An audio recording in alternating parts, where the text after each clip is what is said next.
This month, we've got some great releases to share with you. Up first, we've refreshed your analytics experience. Now, you can pin and organize your reports. Additionally, we've added more metrics context in the tooltips to help with your data calculations.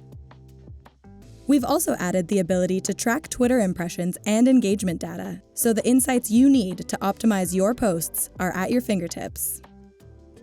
Up next, performance benchmarking is now in Insights, so you can track your current performance against a previous period. Check out volume and sentiment data to pinpoint exactly where you need to take action for better results. Now, let's look at our new network capabilities. Meet Pendulum, our TikTok app. View your TikTok videos in-stream and share or schedule them to your social networks, including multiple TikTok accounts with video thumbnail images. We've also upgraded video integration with LinkedIn, so you can create, schedule, engage, amplify, and measure your LinkedIn video posts alongside all your other content. That's it for this month. Check out our What's New page to stay updated with all the latest and greatest.